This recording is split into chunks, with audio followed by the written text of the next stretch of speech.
I've spent months experimenting with bluing and seasoning techniques in order to discover the best methods to use on carbon steel cookware.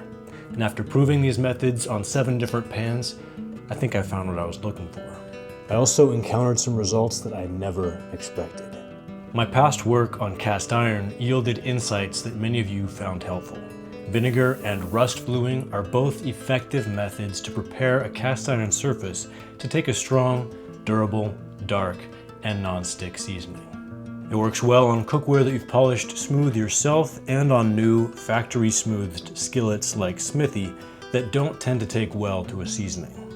Based on my experimentation, I believe that these bluing techniques accomplish 3 specific things that aid in the formation of a strong seasoning layer. First, they etch and pit the surface, producing surface texture at the microscopic level that allows the polymerized oils better grip and purchase. Second, these methods promote the formation of magnetite, an iron oxide also known as black rust. And lastly, the corrosion frees some of the carbon that was locked within the iron matrix, which combines with the oil to make for a slicker, stronger, and darker end result. But by far the most frequent comment I've gotten, especially when it comes to the vinegar simmer method, is, does this work on carbon steel? Relax, the time has come. Now, if you're just here for the final word and to get a step-by-step guide on how to achieve the best results you can on your carbon steel cookware, I'm going to make it easy for you. I've written a companion guide to this video that includes step-by-step instructions to get the best results that I can get on carbon steel for yourself. Now, I do recommend you stay and watch the whole video because having a thorough understanding of how I arrived at these results and why I'm doing the things that I'm doing will help you get the best results for yourself. But either way, it's there for you. Check the link in the pinned comment or the description down below for access to my Google Drive where I keep all of my shared resources. Just leave a like and a comment before you go.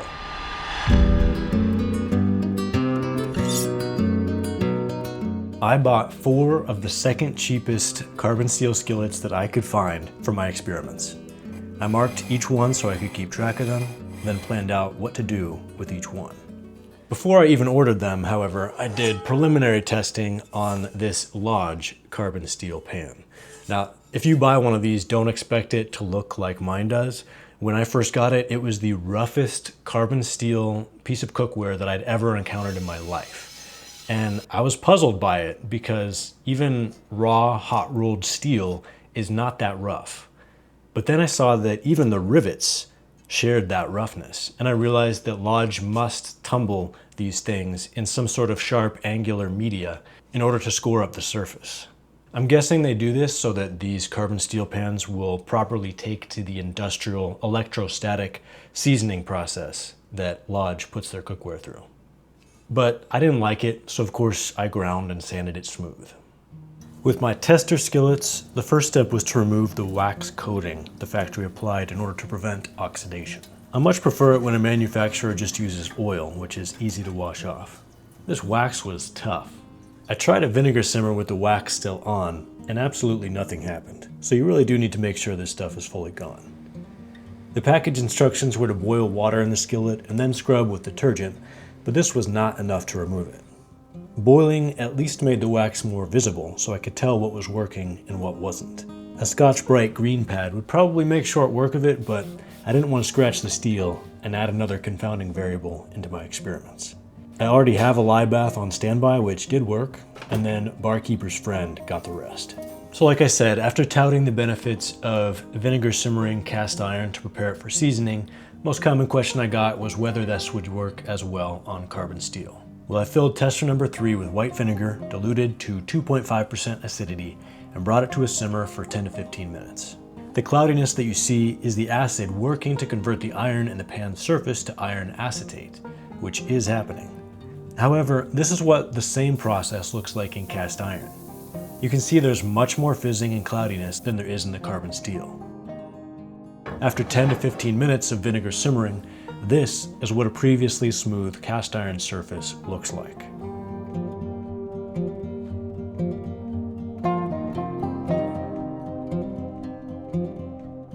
And This is the Winco carbon steel before and after the same process. After my work vinegar bluing cast iron, I've seen several other people here on YouTube advocate for doing the same thing to carbon steel. But a vinegar simmer has very little impact on this material, at least at these acidity levels. I saw the same thing when I originally attempted the vinegar simmer in the sanded lodge. But why? Well, the carbon in cast iron largely forms into graphite flakes during the casting process. The uneven rate of attack between the iron matrix and the graphite flakes when interacting with the acid can make that acid simmer more volatile, causing roughness and pitting rather than an even result. Carbon steel, despite its name, contains only about 1% carbon compared to cast iron's 2 to 4%. This lower concentration makes for a more homogeneous material. Those graphite flakes don't form at any significant level. Furthermore, the casting of iron yields a comparatively porous metal, while carbon steel's rolling process yields a dense, non-porous structure that prevents the deep subsurface acid infiltration that can occur in sand cast iron. Because the acid cannot infiltrate the subsurface, chemical action is strictly limited to a predictable two-dimensional plane immediately on the exterior surface. Some commenters have reached out to me saying that rust bluing is the most effective preparation method they've found for carbon steel. I used a hydrogen peroxide, vinegar, and uniodized salt solution to rust the cook surface of tester number 4. Before steaming it for a few minutes to convert the hematite to magnetite, red rust to black rust. I carded or scrubbed it with steel wool before repeating this whole rusting process a total of 7 times. For the sake of time, I won't get too nuanced about every detail of every step here. For more of that, you can watch my previous video on rust bluing cast iron, or check out the companion guide to this video, like I mentioned before. Here's what it looks like after the whole thing is done, before seasoning. Definitely more effective at pitting the steel than the acid approach. This is the method that a commenter uses to get his carbon steel pans looking like this, and he swears by it. His guidance was very helpful in my experiments, by the way. If anyone else out there thinks you got the secret sauce, the secret knowledge that you'd like to share with me, I'm always open to learning more, so please get in touch. My pan collection is quickly growing out of control, but still keeping these organized is nowhere near as difficult as keeping my finances organized. All my life, I've spent hours each month logging every transaction in every account and totaling up my income and expenses in a spreadsheet. But now I finally have a better way with this video's sponsor, Monarch. I allow Monarch read-only access to my bank accounts, credit cards, Venmo, PayPal, everything. And all that data gets synthesized into one easy-to-use dashboard. Monarch is also designed with couples in mind, so my partner and I get to share an account. A couple years ago, we started doing monthly financial meetings, and they've gotten a lot easier with Monarch. I like that it's private and it's ad-free. I'm the customer, not the product. There's no ads and no one's selling my data. It syncs with over 13,000 institutions and offers fast, secure setup with all major banks, credit cards, and brokerages. On one clean dashboard, I can see my net worth, debt payoff progress, income, expenses, and recurring bills, presented simply and cleanly. And there are customizable rules and categories to keep everything organized without being overly rigid. Monarch uses my real financial data to surface helpful AI-powered insights and explanations about my money. And it's cross-platform with an intuitive experience on both web and mobile. Thanks to Monarch for supporting the channel. Start your free trial and get 50% off your first year of total money clarity using my link in the description below. Or use the coupon code NOAH50 for 50% off the Monarch Core tier. Now back to the video. Heat bluing is how you can best achieve an actual blue color. At around 550 to 600 Fahrenheit, iron reacts with oxygen to form a thin layer of surface magnetite. This oxide layer serves as a highly rust-resistant primer and provides a microscopic texture that improves the adhesion of subsequent oil layers. As the layer of your iron oxides grows thicker with the heat, it causes optical interference that results in a progression through different colors. The color sequence goes roughly yellow, gold, brown, purple, dark blue, light blue, and then gray silver. Established wisdom says that dark blue is the ideal color to shoot for. That thickness allows it to be tough and durable, but also pliable. Any thicker than that and it can become brittle and flaky. On cast iron, I found that separate heat bluing had little to no effect on the ultimate post-seasoning appearance or function of the pan. However, heat bluing is a much more common practice on carbon steel than cast iron, and there might be good reason for that. Here's Oxenforge Woks using a high-intensity blowtorch to blue their cookware. And here's Zen San Juan using an industrial-strength induction coil to accomplish the same thing. At home, it's harder to get even results. You can do this on a gas stove and probably on induction or electric element, but I got this Gas One burner for $30 and it's been very great for this video. Way more potential power than I need. I heated tester number 1 past 550 and indeed started to see yellow, then gold, deepening to brown, purple, then blue. I'm using a Thermapen Surface Pro to accurately measure my pan temps. IR thermometers are also great, but they don't work reliably on shiny, reflective surfaces. I tried my best to keep the heat even throughout and cut the heat before the magnetite layer got too thick. I got curious about how easily this would wash off and whether I would get better results inverting the pan, so I brought it to the sink. Regular detergent didn't seem to have any effect, but Barkeeper's Friend did indeed remove it and return the original silver color. I tried the same thing again, but with the pan inverted, hoping that by trapping the flames inside the skillet that I would get more even heat and bluing. And I did indeed like the result. All right, try to heat this section a little better. If you have an oven that heats to 550 or 600, that might work even better, but most home ovens don't go past 500. And the self-cleaning cycle is more like 800 to 900, and that's overshooting what we want. For all the tester pans, I've decided to use a burner seasoning method instead of an oven method. After I originally vinegar simmered the Lodge carbon steel, I used my normal oven seasoning method that I use with cast iron. The result looked pretty good at first, but the seasoning was weak and fell apart upon the first cook. It's conventional wisdom that the burner method works better on carbon steel than the oven method. I'm not entirely sure why this is, but since my own experience backs this up, that's what we're going for this video. The Lodge has been my vanguard this entire time. I've tested everything first on this baby and made all the stupid mistakes here first. After the vinegar seasoning fell apart, I stripped it again and used my rust bluing process, which was ultimately far more effective at pitting and texturing the steel. After 10-ish rust bluing cycles,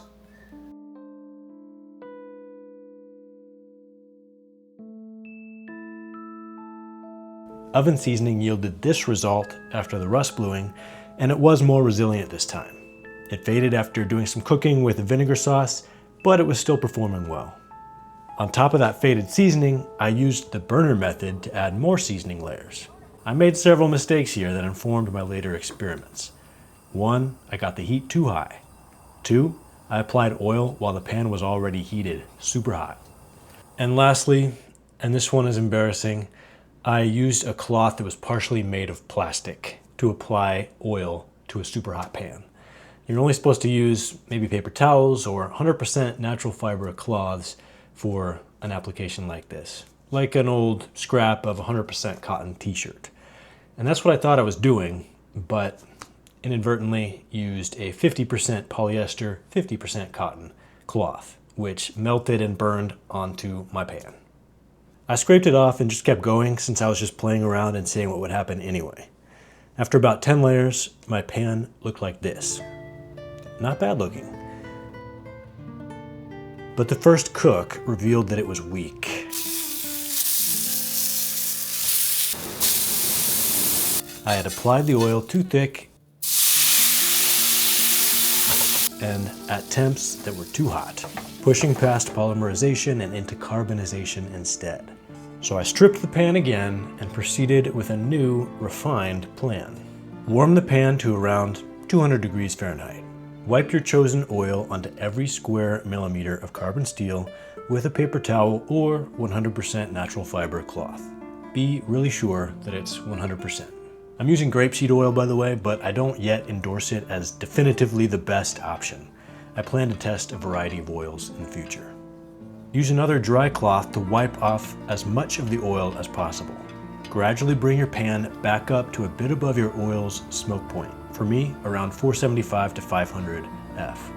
Don't go much hotter than this. At 550 and beyond, the polymer chains will begin to oxidize in a process known as pyrolysis. Basically, you're burning your oil instead of polymerizing it, which destroys your attempt at seasoning. If your pan is much bigger than your burner, move your pan around the heat and keep at it until the smoking stops. Smoking should not be gratuitous. This is way too much and indicates too much oil and/or too high of heat. The smoke should mostly be visible only if you get down at eye level with the pan. Once the smoking ends after a few minutes, cut the heat and allow the pan to air cool. If you want to do multiple layers, then once the pan is between 200 to 300 F, wipe on and off more oil, then bring it back to temperature and do it all again as many times as you want. After 5 or 6 cycles on the lodge, I noticed something very strange. It beads. When I first started, the pan seemed to soak up oil, but now it's beading on the surface. It had become oleophobic, meaning the surface was repelling oil. Huh. What? Even at room temperature, this seasoning is oleophobic.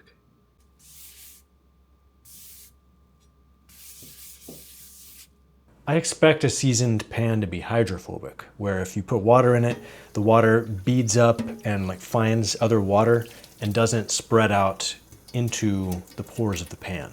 But I've never seen a cast iron or carbon steel pan be this oleophobic before. You see this on new nonstick pans before they're compromised by degradation over time, but I've never seen a steel or iron pan do this. I'm sure I'm far from the first person to get this result, but it is cool to see. It also does seem to translate to more non-stick cooking performance and easier cleaning. I decided to heat blue every tester, even those that had already been vinegar and rust blued. And after getting more even heat for bluing by inverting the pan, I decided to do the same during seasoning. The rust blued tester is the only one that displayed some slight oleophobic properties, especially around the edges, though to a much lesser degree than the lodge. Vinegar simmered and seasoned tester. For comparison, not oleophobic. I believe that's because of the still present ridges from the factory machining on the tester pan. Okay, skillet number 1, heat, blued, seasoned 3 times. Same for skillet number 2, but seasoned 10 times. Skillet number 3, vinegar blued before heat bluing, seasoned 10 times. Already went through the Brussels sprout test. And skillet number 4, rust blued, heat blued, seasoned 10 times. To test all of their seasoning strength, I sauteed Brussels sprouts, then finished them with a sauce of balsamic vinegar, maple syrup, soy sauce, sriracha, and cornstarch. I found that vinegary and sugary sauces can be hard on seasoning, so this should reveal any weaknesses. After the Brussels sprout test, this is number 1. A little bit of the bluing layer showing through as the seasoning wore off. Same with number 2.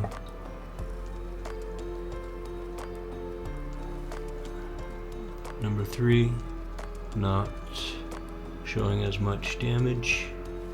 And number 4, pretty much no effect. Then I cooked up some meatball and veggie tomato sauce as a second test. Like vinegar, tomato sauce is acidic and it can be hard on seasoning.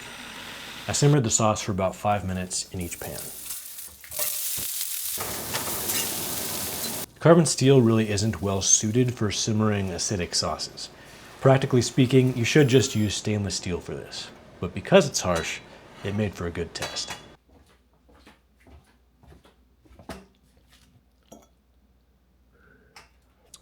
Okay, after the tomato sauce test, skillet 1, you can see some scratches from the spatula on the weakened seasoning. Skillet 2, this was the one that was seasoned 10 times. Same as the one that was seasoned 3 times, really. You see the bluing showing through in a few spots, see some scratches. The vinegar simmered skillet, number 3, see some scratches.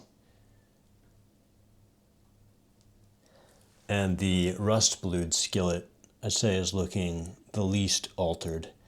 Maybe some slightly lighter splotches, but pretty good. So what do I recommend? Well, if you want the darkest, most durable, most stick resistant results, I do recommend the rust bluing preparation technique. Keep in mind I did do heat bluing on top of the rust bluing for this pan. Future Noah here. I wanted to jump back in as I was editing this video because I don't really think I want to broadly recommend rust bluing. It's time consuming, it takes effort, and as I see it, it's an attempt to get your carbon steel to behave more like cast iron. In my experience, cast iron more easily accepts thicker, darker layers of seasoning. And for the reasons we've already discussed, carbon steel doesn't. But that's not necessarily a bad thing or a disadvantage. It doesn't have to behave like cast iron in order to be a great cooking surface. Heat bluing alone is the classic method and will be good enough for 95% or more of people, as long as you also follow the seasoning guidelines that I lay out. Here's another pan heat blued and burner seasoned 3 times. It looks great. This is a Greenhaven Forge piece, by the way. The owner makes these himself in small batches and sent me a couple of them to run my tests on. Thanks for that.